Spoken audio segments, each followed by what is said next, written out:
Hello, and welcome to another edition of the Coach and Benway podcast. I'm Coach Redpill, joined as always by Dr. Benway, and we are going to be discussing the films of Michael Moore and his political evolution, which is actually an interesting topic because it seems to me that it sort of like mirrors the evolution of the Democratic Party. Dr. Benway, take it away. Yeah, I mean, the attitude I had recently was that Michael Moore may be the most familiar has-been in the political space or political filmmaking space. You know what I mean? The sense that I was thinking about it, I was like, okay, Michael Moore is in the news. Like, people say, oh, Michael Moore, was he causing a scene? But I thought to myself, it's been a long time since he actually made a fucking difference. Yeah. In everything. You know, think about, admittedly his probably high watermark of influence, even though I don't think it's his most important film. Fahrenheit 9/11 is his biggest attempt to, stop the Bush regime from succeeding to 4 more years, and it didn't make a difference. And then every film subsequent has just been, oh, it's another attitude. And then going into his interesting shifting positions to the 2016 election. Yeah, he had his moments of insight. I'll grant him that. But he's just so thoroughly within the definitions of his own leftism cucked. You know what I mean? He couldn't even maintain his strong, I'm a socialist, this, that, the other. No, he's just a fucking, lackey for the party. And to me, that's interesting, particularly him, because like you said, he's a really peculiar bird indeed. I wouldn't say I'm a fan of him, but I would say if you look back on his earliest positions and his attitudes of what he had, you will see an older Democratic Party that has vestiges in it that kind of floated their way closer where you see in the Trump world now. Yeah. Look, so far as his filmography is concerned, it seems to me that there are 3 key nuclei of his career, or 3 key moments. Roger and Me, that came out in '89, which apparently took about a decade for him to make. And it was released in '89, and it's basically about how Flint, Michigan deteriorated as General Motors started offshoring its production line. And the people of Flint, Michigan suffered because of this. And it sort of like points to the problems of globalization, of NAFTA, of free trade, of how if capital is borderless, which is what free trade is all about nowadays, and the whole issue is that capital chases the lowest cost of labor, then of course the expensive labor of the United States is going to suffer, which is basically what happened, right? And that's what that was the film he was making, right? The Roger, and the title, for those of you who don't know, was at the time the first name of the chairman of General Motors. I forget his name at this point, but it's not important. Roger Smith, right. Then the second key moment of his career came in 2002 with Bowling for Columbine. Now, what's interesting about this documentary is that it was a financially successful documentary, which is a rare thing. Documentaries, for the most part, are money losers, or at best they break even. At best they garner a lot of prestige, but no eyeballs, no asses in seats. Bowling for Columbine was a successful theatrical release of a documentary, of a politically charged documentary, because it was about the Columbine school shootings, and it was essentially anti-gun. But what's interesting is between '89 and 2002, when Bowling for Columbine came out, how can I put it? Michael Moore didn't really do much. I mean, he did a lot of different things. He did TV Nation. He did some videos for Rage Against the Machine and REM. But he didn't actually come out clearly with what he was thinking, okay? Which is kind of interesting. So he did Bowling for Columbine. And then in 2004, the third nuclei, I would argue, of his career was Fahrenheit 9/11, which was the most financially successful documentary ever made. I remember when I watched it when it came out, and I was just upset with the movie, because whenever it talked about something that I knew about with some degree of knowledge or certainty of my facts, I was like saying, this guy doesn't know what the fuck he's talking about. This guy is bullshitting about the things that I know. So about all the other stuff, who knows if he's being, accurate or not. I thought it was terrific propaganda, but for anybody with an inkling of these political issues, it was just laughable, or if not infuriating, right? And after that, he's just had a slow fade because he's done more documentaries, but each one has been less successful than the last.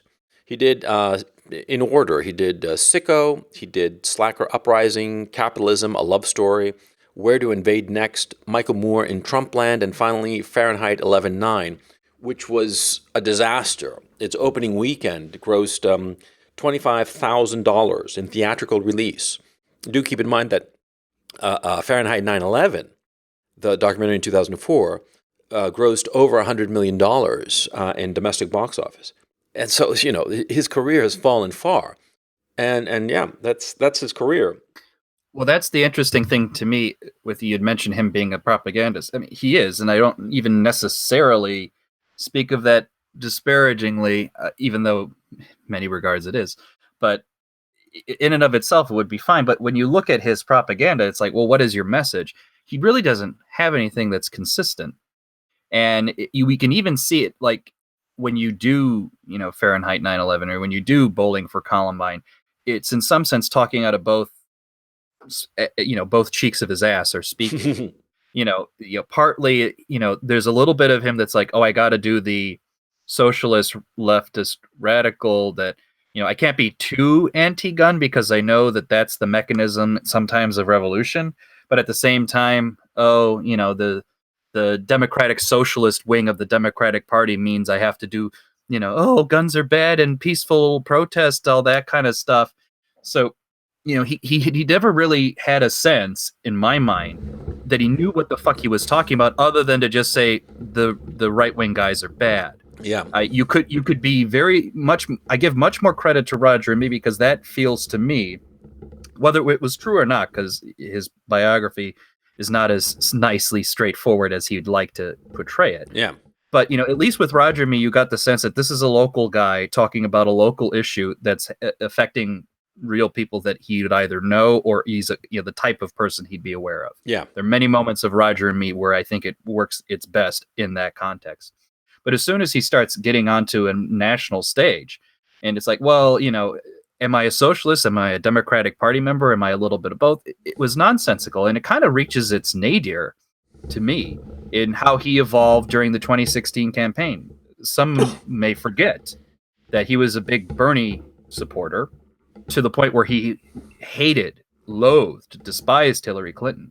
And there's a famous video on YouTube where somebody, talks to him in the street about Hillary Clinton. He said he was lamenting that, like, look, we were a hair's breadth away from having a real socialist candidate who could win. Yeah. And Hillary took it from us. And you could tell he's like near crying over that. Yeah. And then like 3 weeks later, he's saying, oh, it'd be a great thing to have a woman. She's doing so hard and everything. It's like, oh, someone finally told him, you better start drinking the Kool-Aid now and get your act together. And those two pieces of his brain, however little it may be, is what's been at war in him ever since Roger and me. And I think that's the product of, to your point, this man cannot be taken seriously, hasn't even taken himself seriously, is much like the bloated corpse of a lot of the Democrats these days, which is they think they're radical, they don't act radical when push comes to shove, and they're just basically a bloated bovine that people would prefer to forget. Well, I don't know if they prefer to forget him, but my thinking about the man is that his political thinking, or how he expresses his political thought, very much parallels the Democratic Party's evolution. Because he started off as this schlubby, slightly rumpled, working class guy, perhaps a little bit more educated, a little smarter than your average blue collar guy, but basically a blue collar guy who was looking after the best interest of the blue collar workers, of blue collar families. And just like the Democratic Party, he seems to have pivoted towards this notion of identity politics, and at the same time he's become more socialist. Which is bizarre because he's become richer, and so he is a rich man because in his divorce proceedings, his personal finances came to light, and the man is worth 8 figures. I heard something along the lines of net worth of like $25 million, which is nothing to sneeze at. I mean, most Successful film directors never achieve that level of personal wealth. So the guy is part of the oligarchy. Okay, let's not mince words. And yeah, he's a propagandist, a very successful propagandist, and he's always towed the Democratic Party line because, like you said, his personal feelings when he was caught by surprise. Yeah, he was crying over Bernie. But when the lights are on and it's CNN and he's in the he's a talking head there on MSNBC or whatever, yeah, he's going to toe the Democratic Party line. Now, what's interesting to me is that he, of all the leftists, he was only one who was prescient enough to think to himself, Trump might win, and he could see how Trump would win, and he foresaw it accurately because he personally has clearly abandoned the white working classes of the United States, the middle classes of the United States, not even white working classes, just working classes, full stop. Be they, the people of color, quote unquote, or white. The working class problems are the same, whatever the race. And the Democratic Party has abandoned them in favor of the grievance culture, right? That was their whole political move. That was a whole notion of the Clintons. The Clintons figured, well, we align ourselves economically to what the Republicans are promulgating, and politically we move away from the working classes because where else are they going to go? We're the only game in town for them, and so they abandoned the working classes, figuring that vote was in the can forever, and they pivoted towards the minorities and amped up this whole notion of grievance culture, which was supplemented by academia and the whole notion of white privilege, blah, blah. But the point I'm trying to make is that Moore seems to have paralleled that transition that the Democrats carried out. And now he's paying for it, with irrelevance. Well, I mean, he still tries to play the game. He operates in that level that a lot of the Democratic Socialists do, which is fundamentally just the bad conscience of the Democratic Party. Yeah. To this day, yeah, he'll still be aware of the working class problems. He will say things like, maybe, all this Russia shit and everybody's pissed and there's, no one's talking about the worker strikes and all that. But when, but he'll simultaneously go around and celebrate Robert Mueller and, the FBI and all of this about the need to impeach Trump over this Putin business. And it's, to me, nonsensical. It's, the incongruence of thought, because this is a man, remember, who starts talking about where to invade next, all of our fictitious wars, and to start going around and just basically kowtowing to this false war narrative between the United States and Russia is a complete anathema and joke to what these so-called principles he had. And it leads you to wonder whether or not the man had any principles to begin with. And it's sad because, like I said, I honestly do think, looking back at Roger and me, I think that whether he was sincere himself or not, I think it sincerely portrays the destruction of a community. Yeah. In a very real and material sense. Maybe he thought, it's a jumping off point for him, but, the reality of the pain that those people are going through isn't fake. You know what I mean? Mm-hmm. And I think, as I told you before, that is something that can fit so easily without much stretch in the sort of Trump nationalist attitudes that you're getting now. I mean, I think Steve Bannon would celebrate Roger and me to a certain extent. Yeah. Like, unironically. Yeah. Well, what's happened, of course, is that the Democrats in the 1980s were the party of the working classes, Tip O'Neill and all that. And now it's the Republicans who are the party of the working classes. I mean, who could have seen that political switch? And Breitbart was one of the key people who engineered this switch. And Trump is no dummy. He recognizes that that's the key to his electoral success, appealing to the working classes.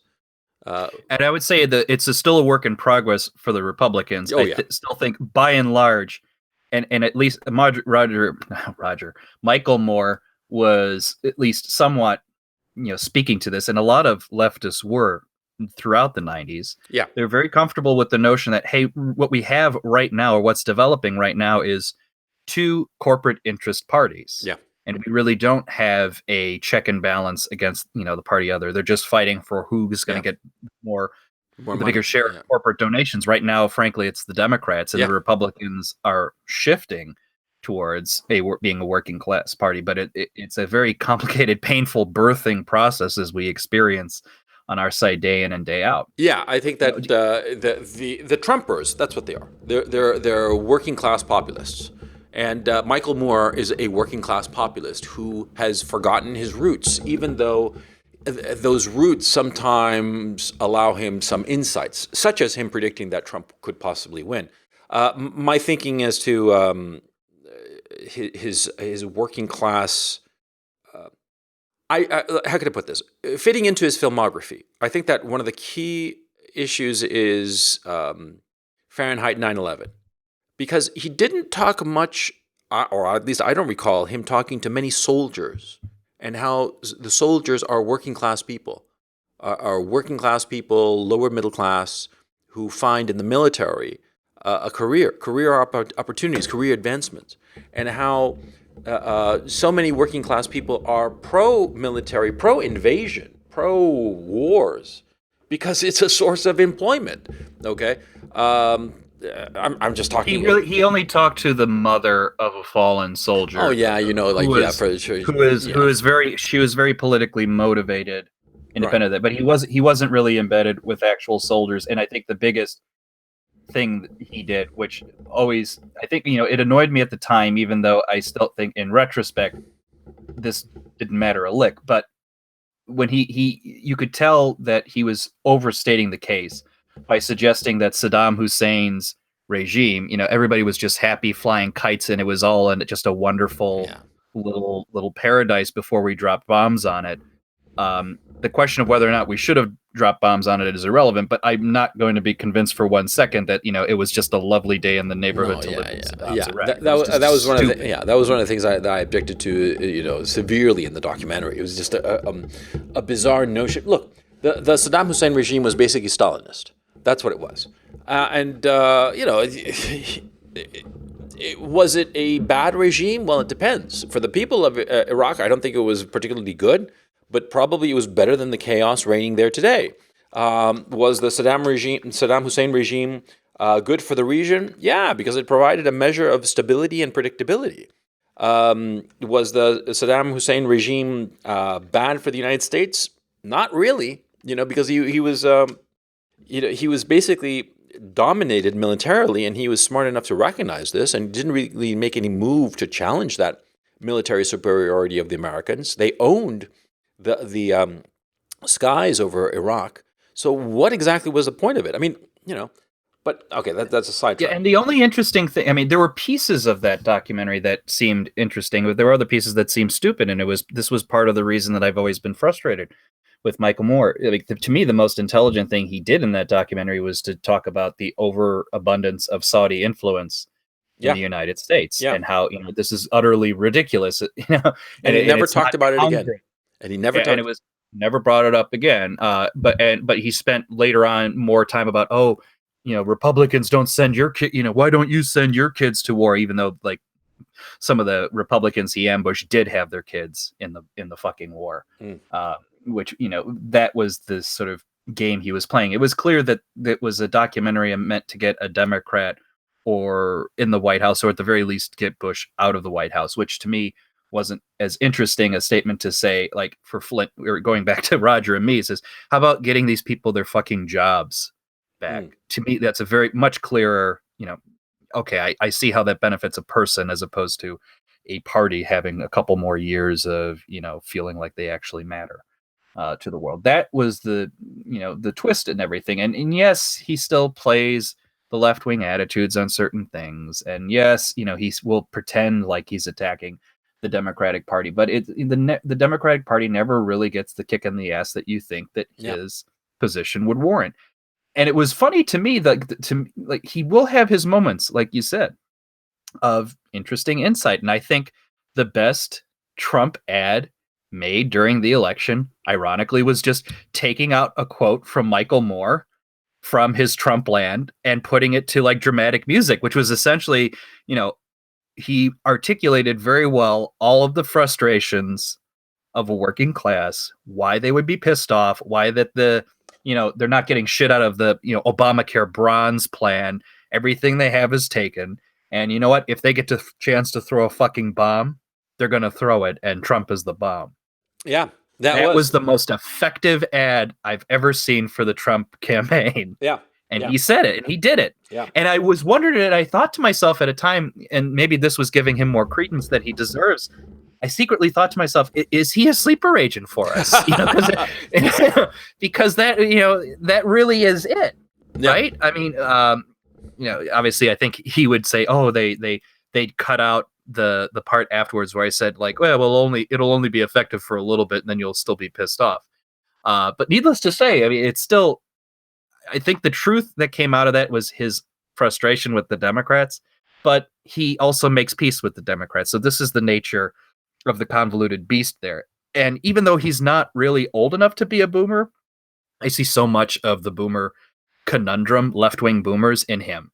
You know what I mean? Yeah. Like, we're 60s guys, we're radical, we don't believe in all of these things, we want radical change, but I like our money, and hey, let's don't go too crazy here, and wouldn't it be nice if a woman, blah, blah, blah. Yeah.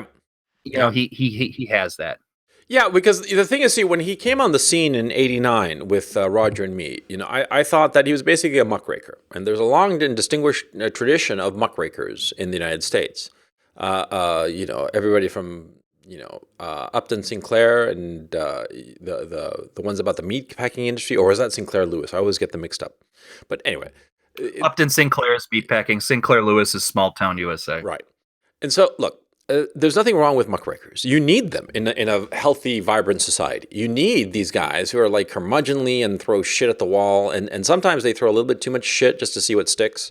That's perfectly fine. Because there are a lot of injustices, and sometimes there are bigger injustices than others and bigger scandals than others. And so you have to just, muckrakers, their job is to throw shit. And whatever sticks, they have to, to mix my metaphors once again, as always, grab it and run with that, right? So no problem with him in that initial phase. But what happened was that he very slowly but surely became a sellout. He compromised himself. It wasn't like the one big moment, the one big break. It wasn't like, the Liz Phair eponymous album, okay? Where all of a sudden there's this, he was like one of the people kind of thing, and this sudden break and he became corporate. No, it was like a gradual evolution. And in many ways, it was an invisible evolution. Because Fahrenheit 9/11 seemed to be a part of that muckraking tradition. But it wasn't. It was just part of his evolution into a propagandist. And why do we look down on propagandists? What's the difference between a propagandist and a muckraker? Because if you think about it, they're both they're advocates, both of them. But one sees an injustice and has a moral position about that injustice. And the propagandist, on the other hand, he is trying to convince you of something so that you'll vote along party lines. Now, that's very, very different. Because if the guy... Well, I feel like a muckraker's trying to solve a problem. A propagandist trying to sell you something. Yeah. But in the context of politics, the propagandist is trying to sell you the party. Okay? A muckraker, if he were a true muckraker, Michael Moore would be the opening act for Donald Trump's speeches on the road. See, if he had been true to his principles, and that's the thing about the guy, because Trump. Okay, I'm not crazy about the guy, but he is a populist, and he's addressing the problems of the working classes. But Michael Moore, he used to be that, or at least he initially portrayed himself to be such a man. But it turned out that. I'm not sure if he was always a Democratic operative or he sort of like evolved into one. You see what I'm saying? I think it evolved, and I'll tell you, there's a little bit of a story that I want to have from, ironically enough, Bowling for Columbine. Before that, I think you could legitimately say, yeah, there's muckraking, honest-to-God tendencies in him. We talked about Roger and Me, but also before that, I think he was writing at Mother Jones, and his TV Nation was mostly focused on, corporate malfeasance and stunts a la what he did with Roger and Me. But there's a moment in Bowling for Columbine where there's a split. It's almost like he's trying to go for a big narrative, which I actually think could have been very compelling. But then there's a moment where I'm like, you petty propagandist. The big story that he's trying to portray in Bowling for Columbine is about, the gun laws and everything. You think that, it's not necessarily, oh, we're a gun-toting nation. He says, maybe we're just a nation of nuts. And he says his big point was that, well, when we have a big armaments industry and an empire and we go around the world blowing shit up, maybe that attitude of, you know, fuck you, operate under fear, and we're gonna do whatever we goddamn want. Maybe that influences people in the society to go crazy. I don't necessarily fully agree with that, but I get his point, and it's a bigger point, and it's actually kind of compelling to think about. Hmm. The point in when I can tell you became a shitty propagandist, Michael Moore, is late in that movie when he talks about the NRA, starts comparing them to the Klansmen. Oh, is it just a coincidence they started right at the same time as the Klan? And then he makes a big point about Charlton Heston. Why do you go around? Charlton Heston, who was the head of the NRA at the time. Why do you go around after big shootings trying to protect gun rights? Well, obviously because you keep saying take away the goddamn guns. That's why they do that. Yeah.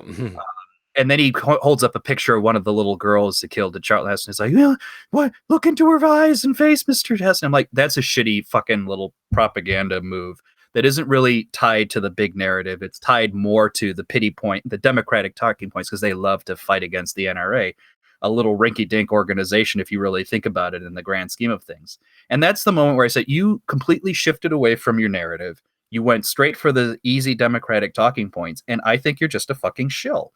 And not to mention the fact that it's an Alzheimeritic man you're going after at the time. Yeah. On top of anything else. But that you see what I'm saying? Like, Actually, that stunt of, like, you see the light in her eyes has been blown out by your gun.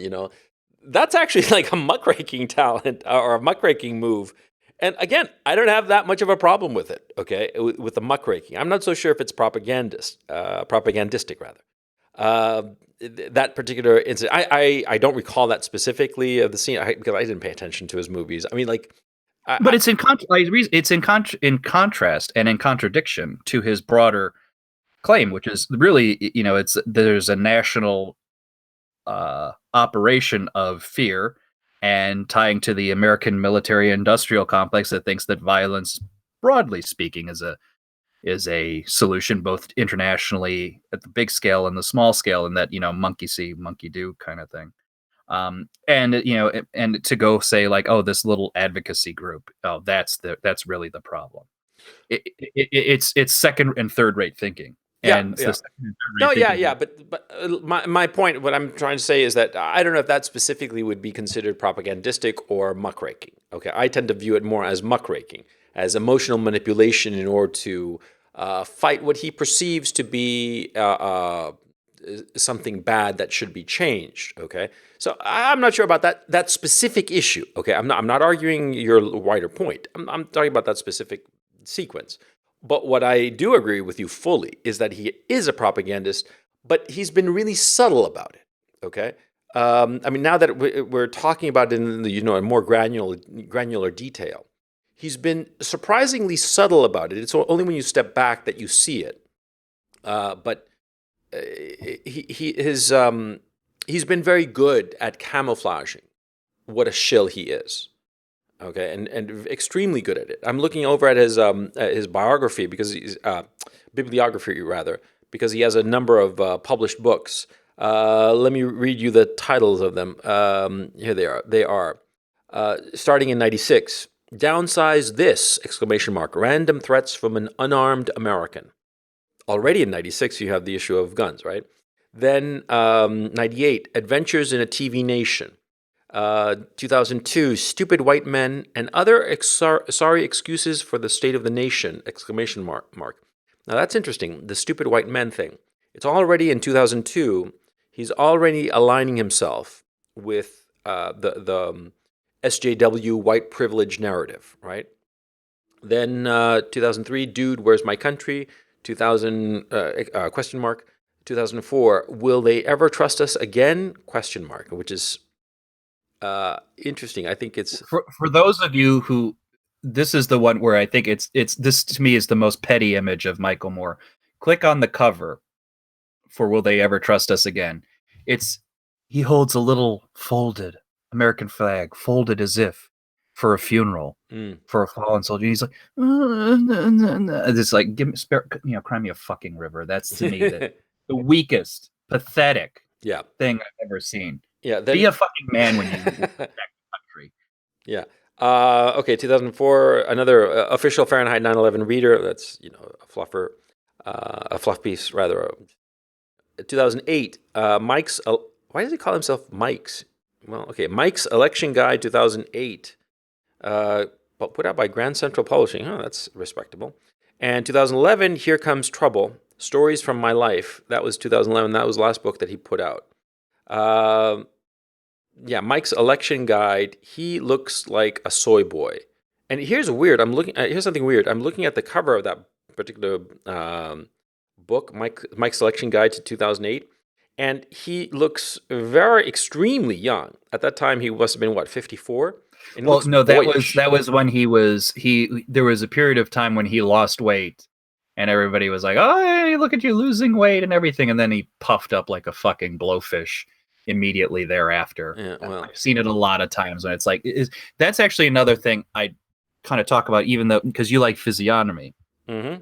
I actually think, his chubby, kind of like disheveled look, even though cultivated, probably is still part of the, the working class shtick. Yeah. And then after a while in Hollywood, spend enough time there, because I'm sure he lives very comfortably. I mean, I know he does. Then it all becomes, oh, well, you need to be young and healthy. All this, the orchestrated structures of, upper middle classdom to make you feel like, oh, you're working better, but it's just a mechanism to keep you completely regimented and buying shit in the health business that maybe you really don't need in order to be healthy. But needless to say, it's a fucking scam of that. I think that's another manifestation of his bullshit art. Yeah. And also the fact that by the way, get this. I'm reading from Wikipedia, and I have no reason to doubt this information. It says, at the time of his divorce in 2014, he was estimated to have a net worth of $50 million. Okay, that means that he must have at least $35 million in 30 million in investable in liquid assets, because nobody has $50 million worth of like illiquid assets. I mean, it's all like stuff, right?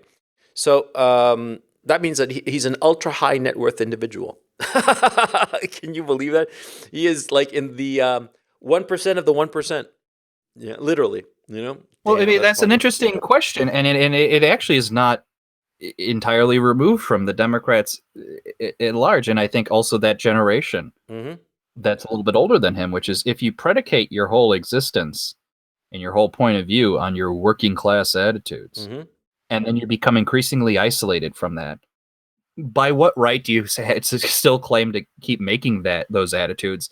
And how do you justify that you're still, you have bona fides on that?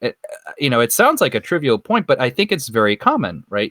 People, the more disassociated they are from their actual working class buddies or their origins. I mean, upon what business do they think they know what the working class really thinks? And they don't. And all they know is like a bunch of, people that they pre-approved bringing in. Yeah. I don't know. I don't know about that, but what I do find interesting and compelling is the fact that he hates the Clintons. Right? It's fairly well known, and he hated Bill and he hates Hillary. Right? But they're so of a piece because they're from lower middle class backgrounds. In from relatively obscure places. I mean, they weren't born in the Upper East Side in Manhattan. Right? And they made it to national prominence, and they are so of a piece in an odd way, and they both did exactly the same thing, that they threw their principles overboard and embraced the almighty dollar, and became good old neoliberal shills, and so far as neoliberal economic policies are concerned. Because and it was directly against what they believed in before. Because Roger and Me is an anti-neoliberal movie, and yet today he agrees with all of the economic policies of the Democratic Party, even though he says that he's a Bernie bro and shit like that.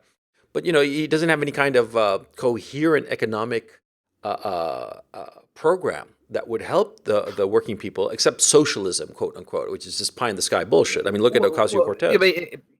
Well, I mean, it's just the Che Guevara T-shirt, as I've always said, which is the ultimate capitalism success story. Yeah. I think with Michael Moore, I think he will always articulate his left wing positions, his socialist positions, that Bill objectively doesn't even think is relevant of his time. That I nobody don't think thinks. Bill legitimately is a neoliberal, and he will not deny it. Michael would deny it, yet when push comes to shove, He it is. really doesn't matter, Yeah. and he is effectively. And even if he in his mind he isn't, when you don't put up enough of a fight, what does it matter whether Yeah. you think you're not a neoliberal? It really means nothing. And I think that's the thing. And But hang on, I want to step away from Michael Moore because I'm realizing that Michael Moore, in and of himself, is not particularly interesting. But what he is interesting is as a handy ruler to measure how the Democratic Party has changed for the worse. Because in the '80s, the Democratic Party, in a sense, was sort of embodied by Michael Moore. Or he was, they were metaphors of one another because it was the working classes. I mean, we were talking about Tip O'Neill, right? Tip O'Neill was the majority leader or minority leader, during that Congress. He was the leader of the Democrats. And he was a working class guy. And he looked after the working classes. And he hated the Republicans because he saw through their economic policies what those policies really wanted to do was make the rich richer. The neoliberal economic policies with free flow of capital, making capital borderless, would mean that capital, American capital, would go overseas chasing cheaper labor markets to the detriment of the domestic labor markets. And so you'd have, we're coming up on 2 generations of working class Americans who simply do not have opportunities, who are simply, they're just like on standby or just on ice is the best metaphor to put it. Economically speaking, there's no progress for these people, and their situation is becoming worse and worse. It is not uncommon to see people who should be retired working as greeters at the Walmart.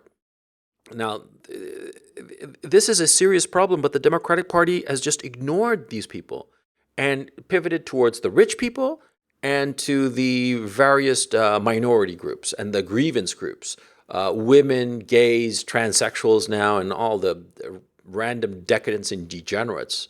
And they don't seem to have a problem. And it's exactly the same thing that Michael Moore did. He pivoted away from his crowd for the sake of what? For the sake of money? Is that basically what we're talking about? That he pivoted just so that he could get richer? Well, remember, Tucker Carlson says this regularly now, that essentially the corporations knew how to play the game when it came with the liberal attitudes that persist to this day, which is, they know that they can't really win the game if you play a real argument about, whether or not you're treating employees fairly and whether or not you really are looking out for the whole of humanity. They can't win that. But if they play the little song and dance games that they're never really at risk for, it's like, I believe in women's rights, or hey, everybody should be free and equal to and explore their opportunities. They're doing, they're playing no risk essentially. And on top of it, they reinforce the fact that, hey, we love all of these different people because we want different people buying our shit. So you make it seem like, oh, we're still applicable to all sorts of people over the world. In the meantime, you're just continuing to be part of the marketing campaign. I know that all of this shit for building audiences and playing all of this game, it's how a marketer thinks. Yeah. They think about target audiences and what your message for each thing is. They don't have a fucking principled stance on anything. They just know how you talk to people is different from, population to population, and they play this game. The funny thing is, like Michael Moore, whether he intends this or not, he plays along with the game as well. In Yeah. part, does he? I wonder, does he think of himself as, do I need to protect the brand? Oh, yeah, definitely. And if he starts thinking, do I need to protect the brand? You're a fucking Che Guevara t-shirt. That's all you are. Well, hang on. I think that we all protect the brand. I mean, you have the guy. We all protect the brand, but we all don't play socialist. Well, yeah, no, I agree, but we protect the brand, and we do sometimes trim our sails in order to not hurt the brand or allow the brand to expand to different markets. Okay, I guess there is a point on this grayscale where you stop protecting the brand and you become a shell. Michael Moore became a shell because his brand was he was looking out for the little guy, the little working class guy, and he abandoned that, and now he's just like a random Democratic, um, a random Democratic. I want to say barfly, but that's not the correct word. Gadfly is what you're looking Gadfly. for. That's the word. Thank you. Yeah, he's a random Democratic gadfly who is rich, but he represents nobody. Well, I'll tell you what function he serves, and it's a very simple one. And I know a number of people play this role. He effectively plays the little dress-up game for certain Mm-hmm. Democrats to Yeah. say, "Hey, look, we are actually a radical group of people." They're really not, but No. that's what the Democratic Socialist Organization is. That's what your Cornel Wests are. That's But what your Michael Eric Dysons are. Yeah, I agree fully with that. But let me go back a little bit to that conclusion I reached of him, which, if you think about it, is incredibly poignant. That in the '80s when he did Roger and Me, he really was a representative of the working class. As I said before, a little bit smarter, a little bit more educated, but not really that much different from the working classes that he was championing with Roger and Me. But he's become like a rich man and he's still dressed up as a working class figure, but he's not. He doesn't represent them. And I doubt if any working class person in the United States turns to him for any kind of guidance in any way. Do you think anybody does? I mean, he lost his audience. What? I think if they looked up to him, his films would make money. Well, yeah, apart from that obvious fact. But he doesn't have an audience. He lost his audience, but he did gain money. It's bizarre. It's like oddly let's be honest, though, Charles Foster Kane kind of, Well, let's be honest. He gained that money from the audience that he did have. I mean, it's not like somebody in the distant ether gave him money and said, "You did good, guy," kind of thing. No. You know who gave him the money? It was the bien pensant Democrats, the people who perhaps were born middle class or even lower middle class, but flee that categorization and go to the cities and try to be a part of the bien pensant Democratic liberal side. I'm sure that's part of it, but I can tell you, I'm sure that's part of it, but I can tell you in those early 2000s, go even through Fahrenheit 9/11, that I know actual legit working class folks were like, they wanted to see those. They thought it had something to say.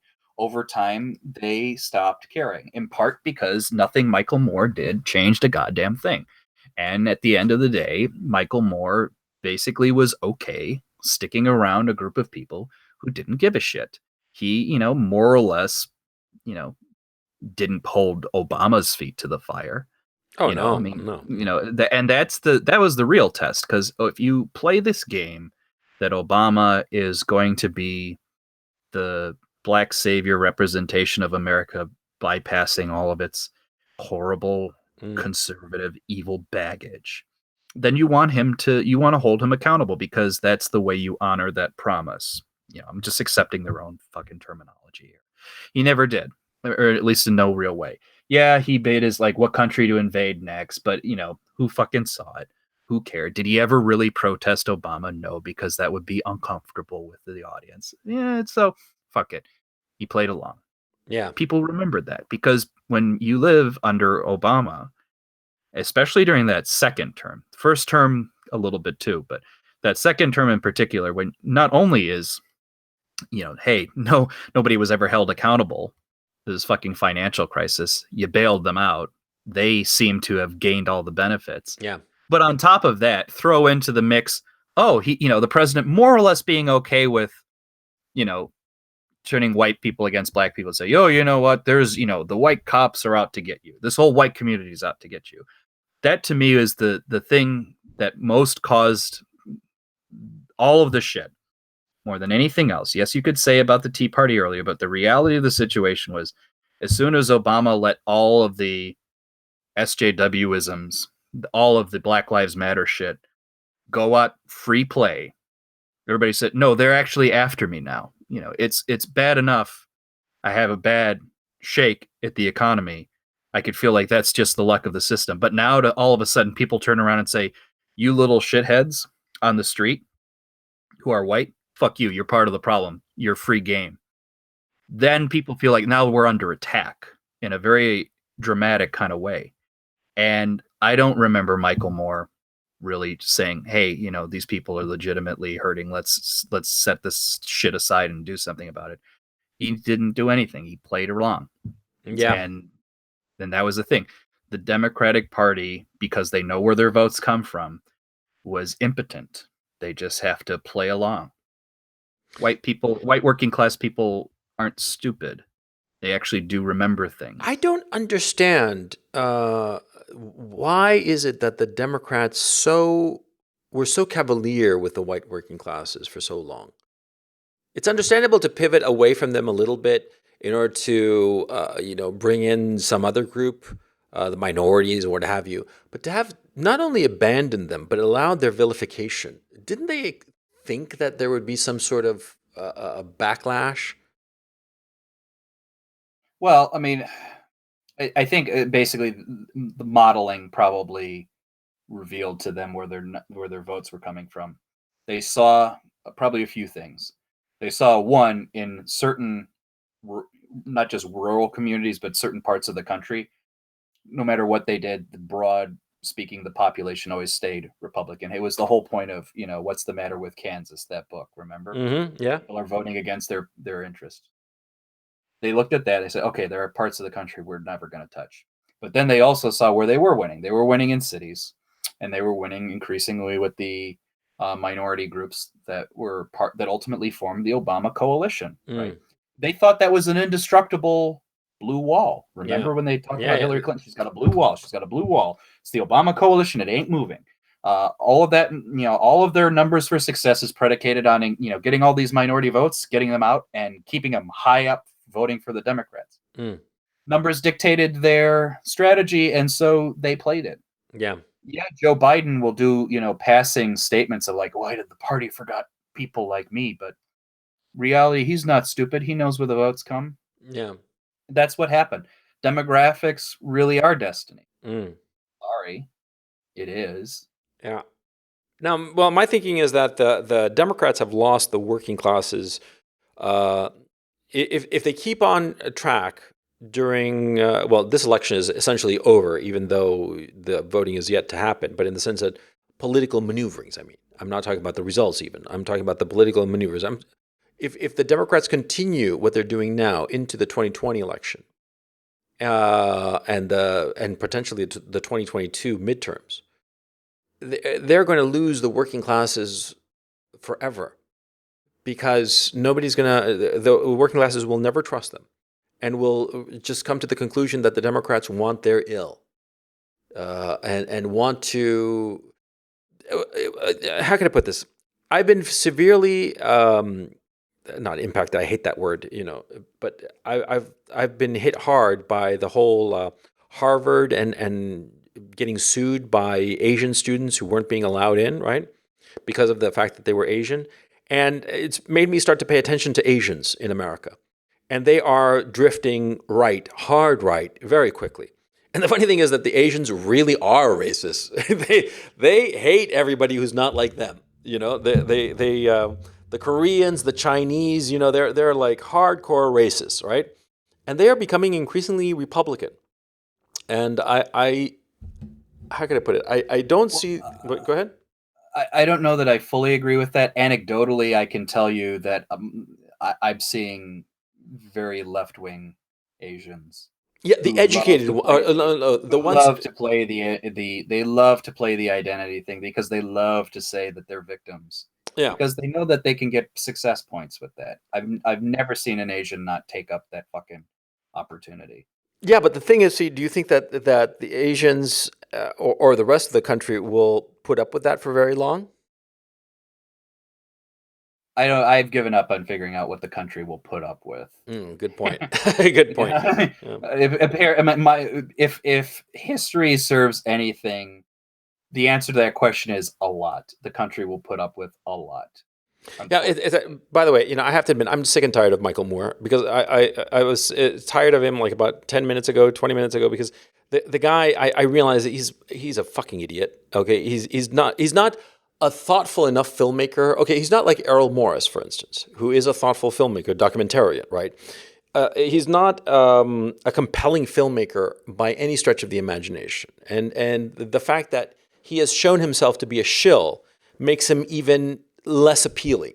Okay, because how much do you want to really be looking at the career of a shill? Because Well, I will say one thing you've neglected. yeah. I will say he did have talent.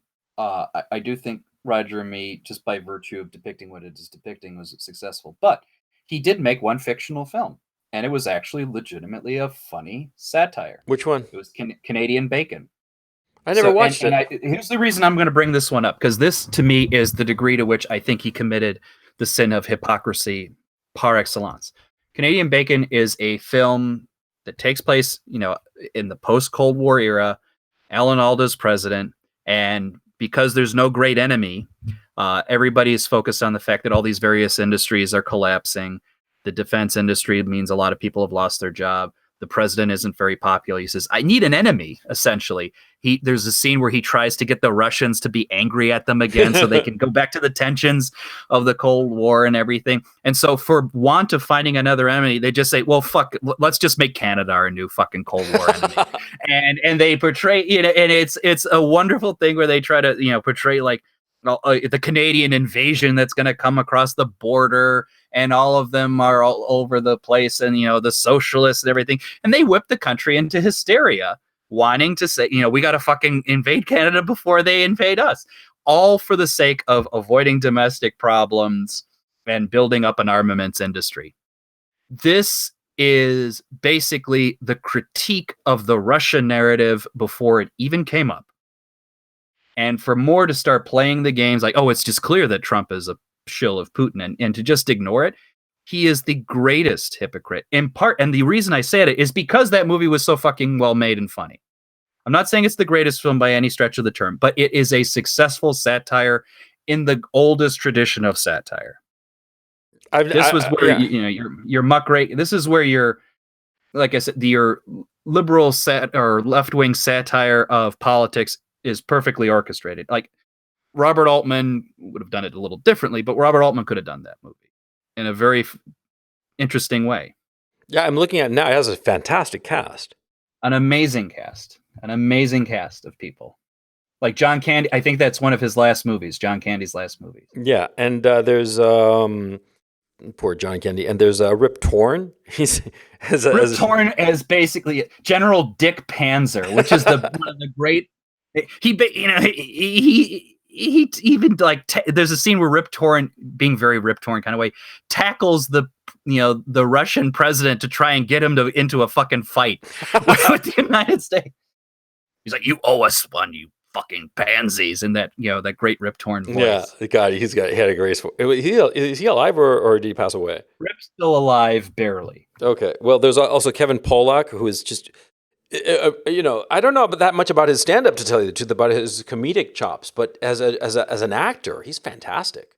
I've A Few Good Men, The Usual Suspects. He is just fantastic. And Alan Alda, I've always been torn about Alan Alda. I can't make up my mind whether I despise him or really enjoy him, because the movies he's done, I think that some of them are really good, like Crimes and Misdemeanors. I thought that was an incredible performance.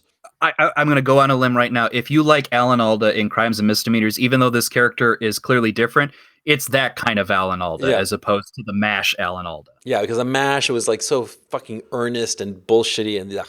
But yeah, the Crimes and Misdemeanors, he was like just. I thought he was making fun of himself, to tell you the truth, and I thought it was very, very effective performance, and yeah, so I'm going to check it out. And Rhea Perlman is a police officer. Trust me, it's worth it. And there's even wonderful, legit jokes against Canada. Like there's two bits that I thought were funny. One is when they first are in the border, and it's the incident which gives the president the idea to make Canada the new Cold War enemy. is John Candy's there with Rita Perlman. They're watching a hockey game. I think they're in the sort of New York area or the Detroit area, you know, where the border is just right over there. Mm-hmm. And they're talking shit about Canada. None of the Canadians give a shit. But then, you know, Candy says, "Yeah, and the beer sucks." The whole fucking, you know, they're in a hockey game. The whole fucking crowd stops and starts beating them into near death over this. And the other great funny moment, and it's actually the Dan Aykroyd cameo, is this, like, they have, as they're going into Canada, they're in a, you know, a shipping truck, you know, that has like the trailer behind it, and written all over it, it's like, you know, "Fuck Canada, Canada sucks." Dan Aykroyd stops them as like a motor policeman in Ontario, and he says, "You know, we got to talk about the graffiti here on your truck." And you know, and Candy's like, "Oh, how did it get there?" He thought he's like, you know, he's gonna attack them for criticizing Canada. He says, "No. You see, the problem we've got is that it's only in English, and as you know, in Canada, we are officially a bilingual country." So he makes them translate all of the anti-Canadian sloganeering into French as well, and it's like a wonderful. This is exactly how the Canadians, you know, kind of think, you know, poking them in the ass. Well, that is sort of like making fun of the whole multiculturalism thing before we had multiculturalism.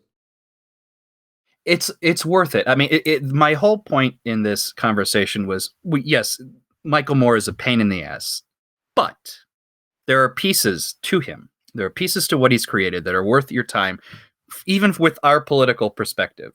Isn't that even more tragic then? That's why it is. Yeah. Yeah, that the guy, he just...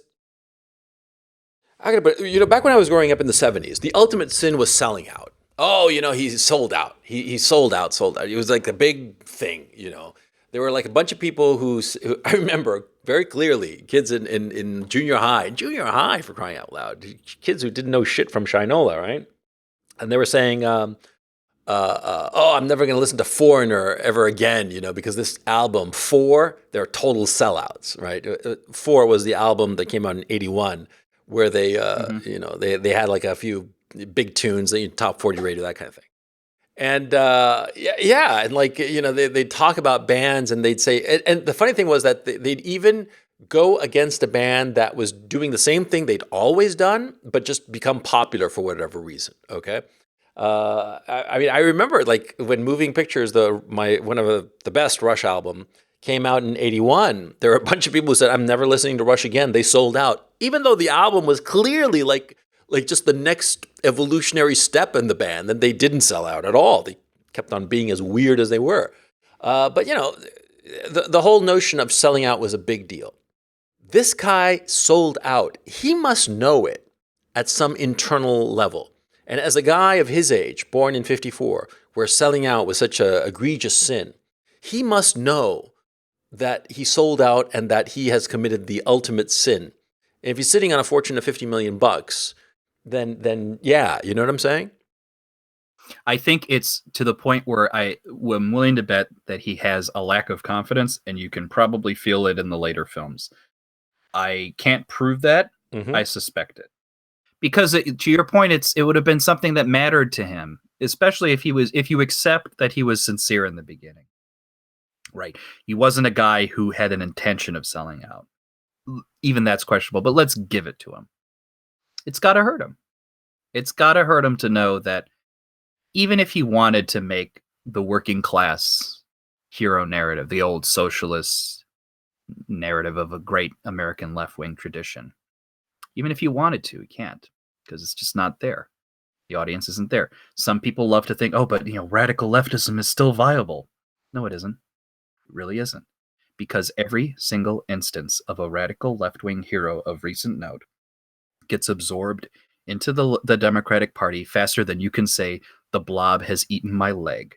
Because that's what it is. It is a fucking blob. Bernie bent over backwards to Hillary when he was told to do so. Ocasio-Cortez can't even now think of backing Bernie Sanders for president. She's now totally party, line. She just wanted to be a fucking congressperson. She doesn't really believe in socialism.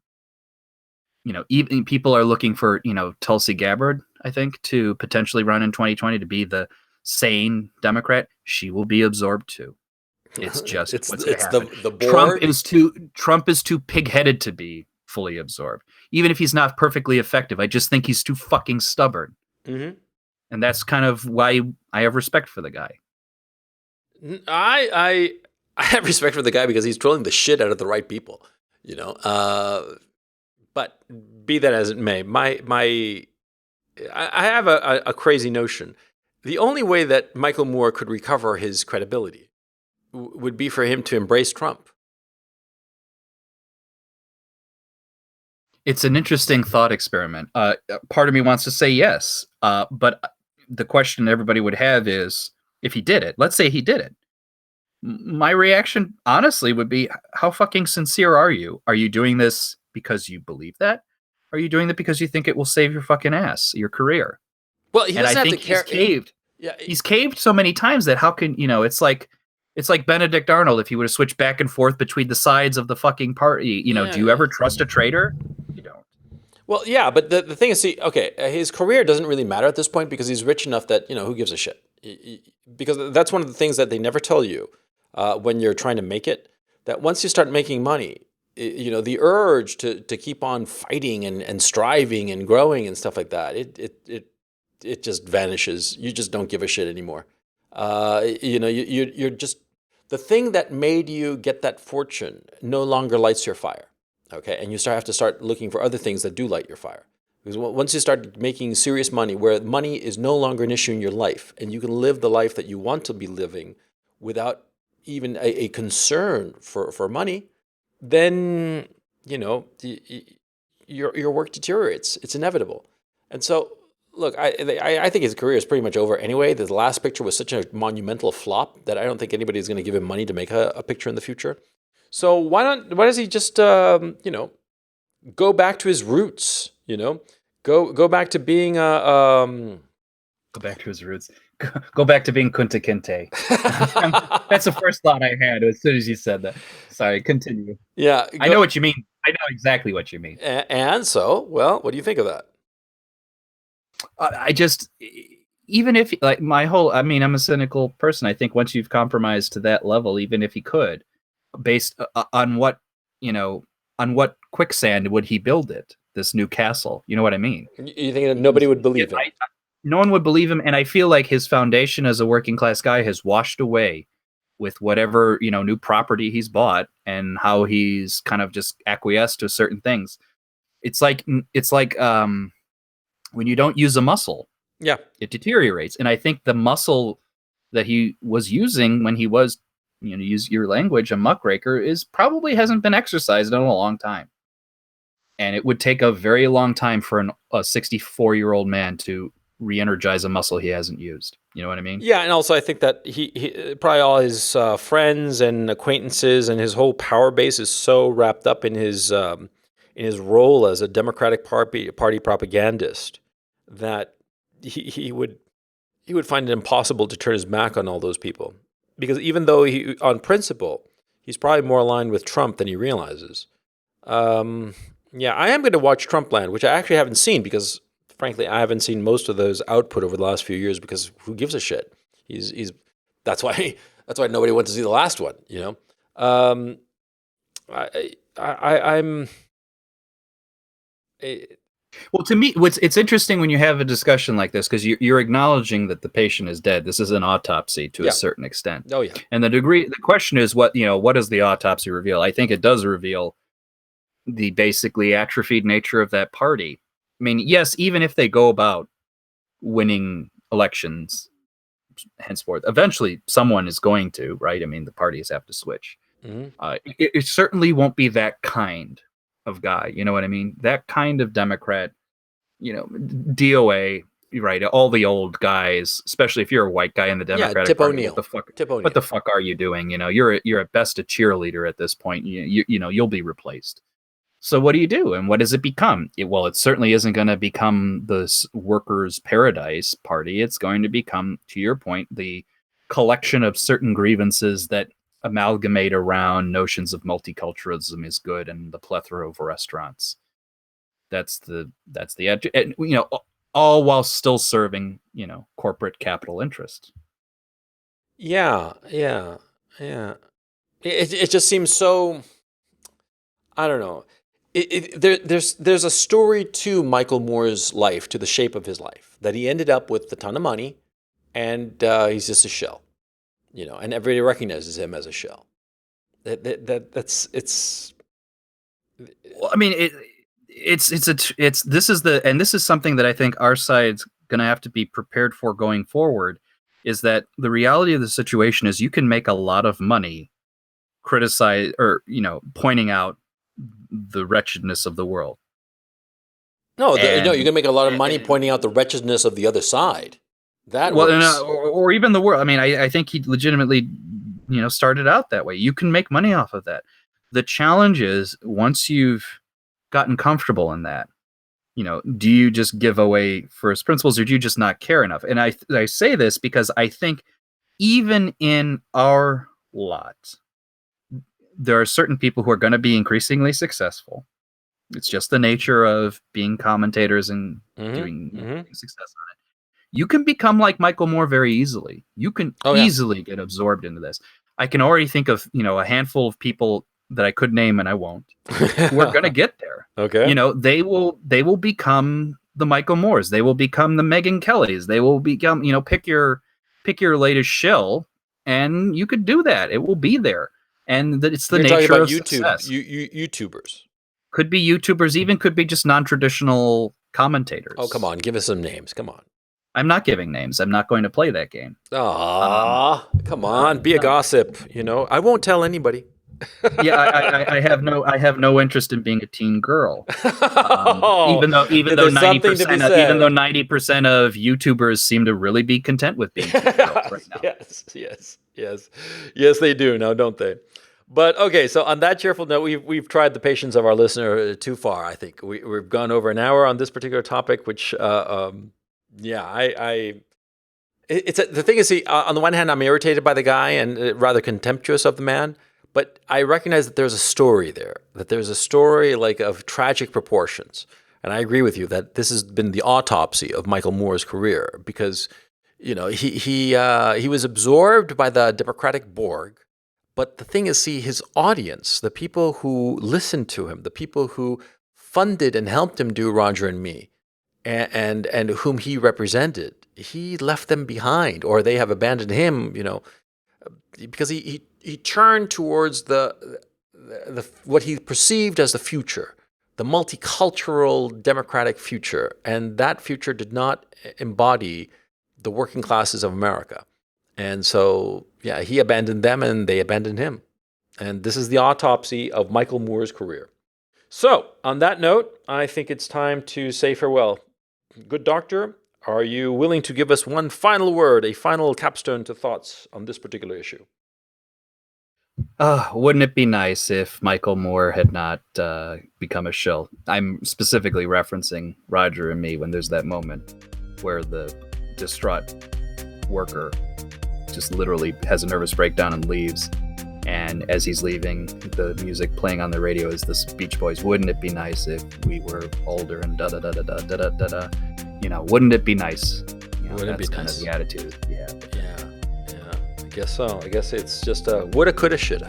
And on that note, thank you so much for listening to the Coach and Benway podcast, and we will catch you next time. Take it easy.